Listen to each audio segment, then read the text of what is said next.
즐거운 큐시트웨이 시간입니다. 오늘의 첫 번째 아이템, 유호정 기자가 준비했네요. 네, 맞습니다. 제가 준비한 첫 번째 아이템, 드디어 만난다. 19일 만에 지각회동입니다. 이 문재인 대통령과 윤석열 대통령 당선인이 오늘 오후 6시 드디어 만납니다. 네. 이 대선 이후 19일 만으로 역대 가장 늦은 만남이 됐는데요. 어제 이 청와대와 윤 당선인 측 모두 오전 10시쯤 예정에 없던 브리핑을 열면서 동시에 회동 사실을 알렸습니다. 어제 브리핑 얘기 직접 들어보시죠. 청와대는 윤석열 대통령 당선인 측에 가급적 이른 시일 내에 윤석열 당선인과 만났으면 한다는 문재인 대통령의 제안을 다시 전했습니다. 문재인 대통령과 윤석열 당선인은 청와대 상춘제에서 만찬을 겸해 만나기로 했습니다. 당선인은 청와대 이철희 정무수석의 제안에 대해서 보고받자마자 흔쾌히 이 사안에 대한 지속적인 속도감 있는 진행을 주문을 했습니다. 엄중한 상황에서 직접 국민들께 걱정을 덜어드리는 것이 중요하다고 판단을 했기 때문입니다. 네, 청와대가 가급적 빨리 만났으면 한다라면서 다시 한번 회동을 제안했고 여기에 윤 당선인 측도 국민 걱정을 덜어드리는 것이 중요하다는 판단에 화답했다라는 설명이 있었고요. 네. 여기에 더해서 회동 시간과 장소도 좀 눈에 띄는데요. 네. 지난 16일 한 차례 무산됐던 이 회동은 문 대통령과 윤 당선인의 단독 오찬 형태였습니다. 그랬죠. 그런데 이번에는 만찬이고요. 양측 한 명씩 배석을 하게 됐습니다. 기왕 늦어진 김에 일정이 다 끝나고 만나는 만찬에서 약주도 한잔하면서 서너 시간 허심탄회하게 이야기를 나누는 자리가 됐으면 좋겠다라는 취지라고 하고요. 네. 이 배석은 유영민 비서실장 그리고 장제원 비서실장이 하게 됩니다. 또 만남도 청와대 본관보다는 좀 비교적 편한 분위기를 만들 수 있는 청와대 내 한옥 건물인 상춘제에서 만나게 됩니다. 두 사람 애주가로 알려져 있는데 네. 어떤 대화가 오갈지도 관심이 쏠리고 있습니다. 네, 사실 저희가 지난주까지만 해도 대체 언제 만나는 거냐, 제발 뭐 안보 문제든 뭐든 뭐라도 좀 명분을 삼아서 좀 빨리 만났으면 좋겠다라는 말씀을 드렸었는데 주말 사이에 이 급물살을 탔습니다. 그리고 이 불과 몇 시간 뒤면은 정말 이 두 사람이 이 회동 만나게 되는데 말씀드린 것처럼 지난주까지만 해도 양쪽 다 굉장히 강경한 태도를 보였었는데요. 그 모습 같이 영상으로 보고 오시죠. 나는 곧 물러날 대통령이고 윤 당선인은 새 대통령이 되실 분입니다. 두 사람이 만나 인사하고 덕담 나누고 혹시 참고될 만한 말을 주고받는데 무슨 협상이 필요합니까? 무슨 회담을 하는 것이 아닙니다. 정부 인수인계가 원활하지 않은 상황에서 더구나 코로나19와 경제위기 대응이 기묘한 때에 두 분의 만남을 덕담 나누는 자리 정도로 평가하는 것에 대해서도 쉽게 동의할 수 없습니다. 다른 이들의 말을 듣지 마시고 당선인께서 직접 판단해 주시기 바랍니다. 윤석열 당선인의 판단에 마치 문제가 있고 참모들이 당선인의 판단을 흐리는 것처럼 언급하신 것은 대단히 유감스럽습니다. 네, 지금 보신 게 불과 지난주 얘기입니다. 지금 저렇게 꼬일 대로 꼬였었는데 유호정 기자, 이 꼬인 실타래가 어떻게 풀리게 된 거예요? 네, 맞습니다. 이 회동이 성사된 막전 막후에도 네. 좀 관심이 쏠리고 있는데요. 이 대변인들의 언급 외에도 이 주변인들의 굉장히 격한 단어들이 오갔고요. 게다가 비서실장 역시 좀 회의적인 반응을 보였습니다. 네. 이 지난 주말 분위기와 함께, 지난주 금요일 분위기와 함께 주말 사이 김은희 대변인의 좀 바뀐 입장까지 함께 들어보시죠. 연락을 실무적으로 이철희 수석과 지금 주고받는 단계죠? 예, 아니요. 전화나 문자는 아직 없습니다. 아예 오지 않았다. 아직 먼저 없습니다. 하신 적도 없고요. 먼저 하는 게 맞나요?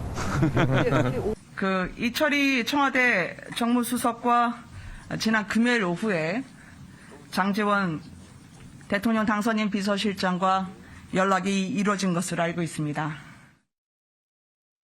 네, 지난 금요일 25일입니다. 이때 회동을 두고 청와대와 연락을 하고 있냐라는 기자들 질문에 제가 먼저 하는 게 맞나요? 라면서 기자들에게 반문하는 모습을 장제원 실장이 보였는데요.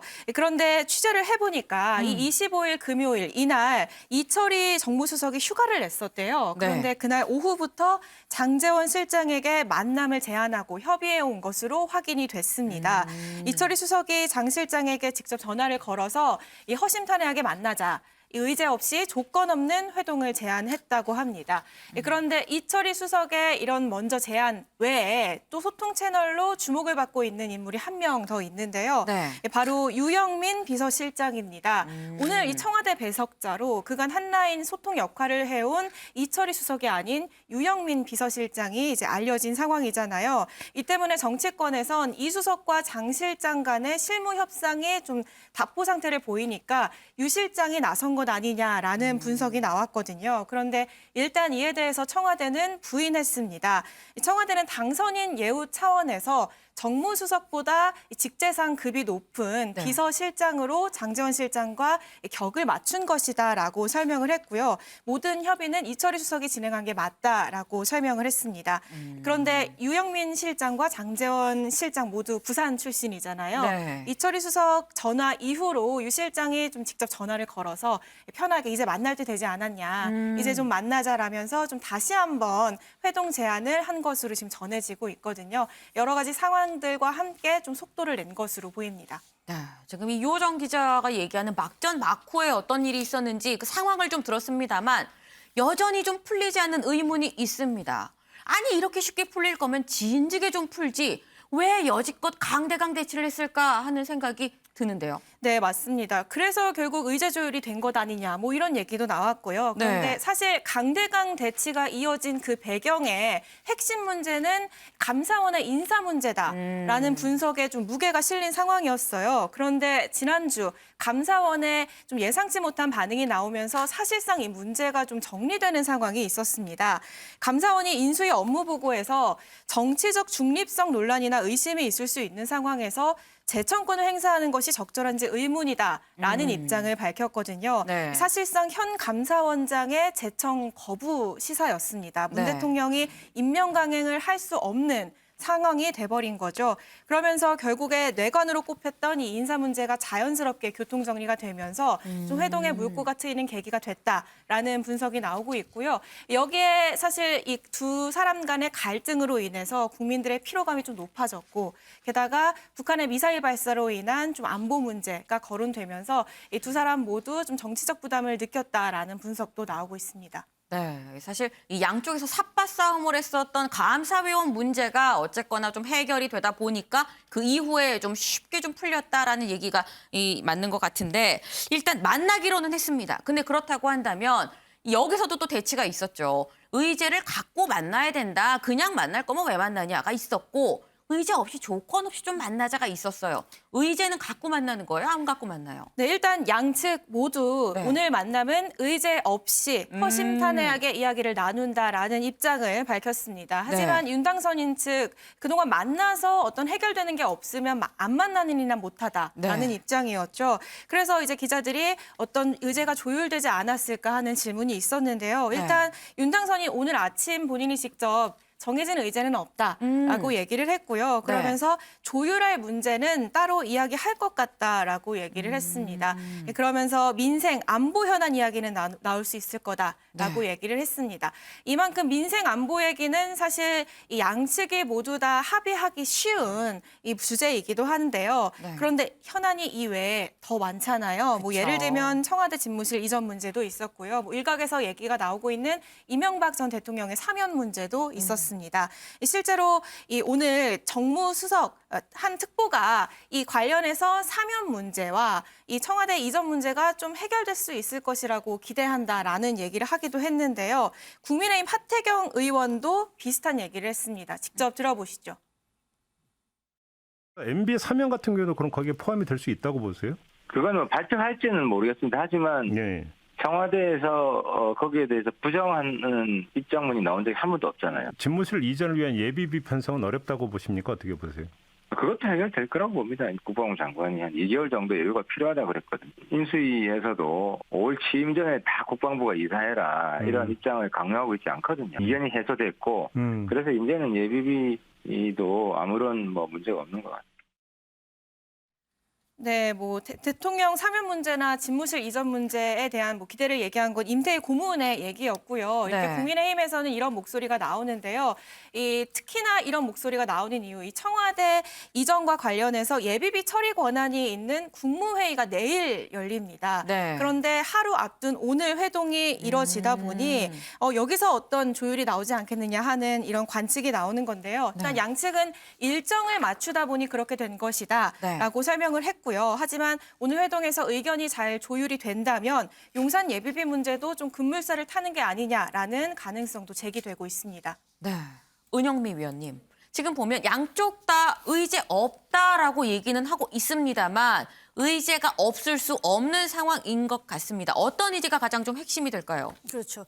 일단 의제가 없다고 한 거는 협상의 문턱을 너무 높여버리면 만나지도 못하니까 그렇게 얘기를 한 거고요. 하지만 네. 우리가 만날 때 보통 예상 의제라는 게 있잖아요. 그렇죠. 그러니까 의제가 없지만 당연히 나올 것으로 예상되는 의제들이 있습니다. 네. 그게 일단은 의제가 없다면서도 당선인 측에서 아까 브리핑에서 얘기했듯이 민생현안이나 안보현안에서는 당연히 할 말이 있을 거다라고 얘기를 했잖아요. 일단 네. 코로나 추경이에요. 문제는 50조 원을 마련해야 되는데 재원 마련 방안인데 지금 네. 정부가 이번 지금 세출 구조조정도 쉽지 않고 국채 발행도 쉽지 않다. 그래서 이번 정부 임기 내까지는 추경을 제출하지 않겠다라고 지금 버티고 있는 상황이거든요. 네. 일단 빨리 하려면 추경을 제출해줘야 되는데. 그런데 이제 청와대는 어떤 입장이냐면 정부와 국회 논의를 지켜보겠다며 한 발 뒤로 물러서 있는 상황이에요. 그래서 오늘 만남에서는 아마도 문 대통령에게 좀 정부한테 예를 들면 홍 부총리한테 좀 네. 추경에 추경에 적극적으로 협조하라 이런 말을 해달라고 요청할 가능성이 추경. 높은데 네. 여기에 대해 청와대 즉 문 대통령이 어떤 입장을 보일지가 이제 관건이 될 것 같고요. 그 다음에 네. 이제 안보 현안 ICBM 발사했잖아요. 모라토리엄 파기했잖아요. 네. 사실 문 대통령 입장에서 상당히 이제 국민들한테 면목이 없는 상황이에요. 그동안 이제 대북 저자세니 뭐니 이런 얘기 나왔는데 그렇다고 얻은 것도 없는 결론적으로 얻은 것도 없는 상황인데 이 문제와 관련해 앞으로 대북 정책 어떻게 가져갈지 윤 당선인과는 좀 다른 방향이잖아요. 그래서 이런 것들에 대해서 정보를 어떤 정보, 고급 정보를 주고받을 수도 있고요. 어떤 논의가 이루어질지도 궁금하고요. 그다음에 이제 아까 이제 하태경 의원이랄까 예상하기로는 대통령 집무실 예비비 승인을 내일 아마 해줄 수도 있다. 네. 얘기가 잘 된다면 이런 얘기를 했어요. 근데 이게 안보 공백 우려를 쉽게 해소할 수는 없는데 들리기로는 윤 당선인이 수치를 들어가면서 오늘 문 대통령한테 그 안보 공백이 좀 우려가 부풀려져 있고 실제로는 그렇지 않게 잘 이전할 수 있다는 거를 아마 잘 설명할 걸로 보여지는데 네. 만약에 이제 그 논의가 잘만 된다면 내일 일단 예비비 지출을 하고 대신 좀 천천히 해라 일단 지출을 해줄 테니까 그러면 이제 5월 10일 당선인이 바로 용산에 들어가지는 못하더라도 최소한 통일동에 머무는 기간을 줄일 수는 있을 거거든요. 네. 이제 그런 기대는 해볼 수 있을 것 같다라는 거. 그다음에 사면 문제는 지금 거론이 되는데 지금까지 계속 여론조사를 보면은 이명박 대통령에 대한 사면 여론이 40% 안팎이에요. 그러니까 만약에 사면을 단행한다면 결단한다면 그거는 진짜 정치적인 결단일 수밖에 없죠. 국민적 공감대가 높지 않으니까. 근데 이거는 그냥 요청은 할 수 있는데 어차피 결단은 대통령이 하는 거니까 네. 이거는 이제 그 수준에서 머물겠다 이런 생각이 들 거고 임기 말 인사권 문제 이것도 이제 원론적인 수준에서 얘기가 오가지 않을까. 일단 감사위원 문제는 교통정리가 됐으니까 네. 이런 것들이 아주 현안들이 다 올라오긴 할 거예요. 그런데 이거를 모두 다 일괄 타결하려는 생각을 가져서는 안 됩니다. 오늘 일부는 합의가 될 수 있을지언정 네. 일부는 그냥 협조를 요청하고 검토하겠다 이런 수준에서 그칠 수도 있는데 그렇더라도 좀 더 유연한 자세를 갖고 윤 당선인이 그걸 수용하고 추가적으로 협의하는 방안을 좀 고려해 볼 만하다. 또 만날 수도 있을 테니까요. 네. 이제 오늘 여러 가지 얘기가 나왔을 때 추경, 안보, 예비비 여러 가지가 있지만 어쨌거나 중요한 건 오늘 일괄 타결할 생각은 버려야 된다. 오늘 시작으로 또 만나면 되지 않냐라는 말씀이셨습니다. 그런데 윤경호 위원님, 지금 보면 독대가 아니라 윤영걸 대표님. 예. 네, 죄송합니다. 지금 보면 독대가 아니라 배석자가 있는 회동이 됐습니다. 네. 지금 배석자가 있다 보면은 글쎄요 심도 있는 대화를 과연 할 수 있을 것인가 하는 생각이 들거든요. 그렇죠. 배석자가 있다는 거는 안건을 분명히 하자는 거죠. 그리고 뒷말 나오는 걸 차단하고 내밀한 얘기를 하지 않겠다는 뜻이죠. 네. 그래서 저는 오늘 저녁 회동이 중요한 게 두 가지거든요. 하나는 결과물을 뭘 낼까? 하나는 신뢰관계를 문재인 대통령 떠나가는 대통령하고 앞으로 당선인하고 신뢰관계를 어떻게 형성하느냐. 네. 결과물하고 신뢰관계 두 개거든요. 네. 두 개인데 결과물은 오늘 어떻게 하느냐. 합의문이 나오느냐 안 나오느냐. 과거에 YS 김영삼 대통령하고 김대중 당선인하고도 만날 때 만나자마자 6개의 합의문을 냈거든요. 네. 그리고 8번을 만났어요. 네. 그리고 또 신뢰관계는 더 중요한 게 뭘 보냐면 오늘 만날 때는 비서실장하고 4명이 만나잖아요. 네. 만나지만 역대 대통령들은 보면은 비서진들은 잠깐 니네들 좀 나가 있어. 나가 있어라. 그러니까 둘이 할 얘기가 많은 거예요. 공개는 하지 못하지만 둘이 내밀한 얘기. 안목지라고 그러죠. 안목지. 내놓지는 않지만은 서로 노하우를 공유할 수 있는 안목지. 네. 그거를 단독으로 만나서 얘기하면은 상당히 저는 신뢰관계가 형성되는 거 아니냐. 저는 이렇게 생각해서 오늘 저는 꼭 보는 포인트가 합의문이 나오느냐 아니면 단독 면담이 이어지냐. 더 좋은 거는 또 만나기로 약속하는 거죠. 옛날에 YS랑 DJ는 8번 만났어요. 네, 네. 네, 그 얼마나 그러니까 인수인계가 잘 됐겠어요. 그러니까 앞으로도 또 더 만나자. 이렇게 어깨 동무하면서 나오면은 아마 전 국민이 박수 칠 겁니다. 두 분은 은원 관계자예요. 은원. 은혜도 받고 또 서운한 점도 있고 네. 그게 오늘 기점으로 해서 국가민족으로 해서 새 출발하는 그런 관계가 되었으면 합니다. 네. 이 오늘의 회동의 포인트를 딱 짚어주셨습니다. 합의문이 나올 것이냐, 그리고 단독 회담을 할 것이냐, 이 주변 배석자들을 물리고, 세 번째, 또 만나기로 약속을 할 것이냐, 이 세 가지 포인트를 좀 주셔야 할 필요가 있을 것 같습니다. 근데 오늘 이 불과 이제 몇 시간 뒤면에 이 두 사람이 만나게 되는데, 이런 가운데 오늘 문 대통령의 국정수행 지지도가 윤석열 당선인의 이 국정수행 전망 지지도, 이거를 오차범위 내에서 좀 앞선다라는 결과가 나왔습니다. 저희 그 그래프를 같이 좀 보면서 얘기를 좀 해볼까요? 지금 이 그래프를 보시게 되면 이 문재인 대통령의 지지율은 46.7%인데 윤석열 당선인의 이 지지율은 이 46%. 네, 이 0.7%포인트 차이입니다. 물론 오차범위 내입니다. 오차범위 내기 때문에 뭐 누가 앞선다, 뭐 뒤서건다라고 사실 말하기 굉장히 애매한 그런 상황이긴 합니다만 대선 때 윤석열 당선인이 사실 0.73%포인트 차로 이겼는데 지금 현직 대통령인 문재인 대통령한테 임기 말인 문재인 대통령한테 0.7%포인트로 지금 이 좀 약간 뒤처진다라고 얘기하면 좀 그럴 수 있습니다만 좀 아이러니한 그런 상황이에요. 오차범위 내에서. 근데 여기에 대해서 안 그래도 이 김은혜 당선인 대변인이 매일 아침 기자들하고 질의응답을 하죠. 기자들이 여기에 대해서 물었더니 김 대변인 이렇게 얘기했습니다. 영상으로 보시죠. 윤석열 대통령 당선인과 문재인 대통령의 지지율이 지금 크로스로 바뀌고 있는 데드크로스가 됐는데요. 여론조사에 대해서는 이렇게 주시는 질문마다 저희가 가슴 깊이 잘 새기고 앞으로 저희가 더욱더 겸손하고 낮은 자세로 국민을 섬길 수 있도록 노력하는데 염두에 두겠습니다. 네, 은영미 위원님. 네.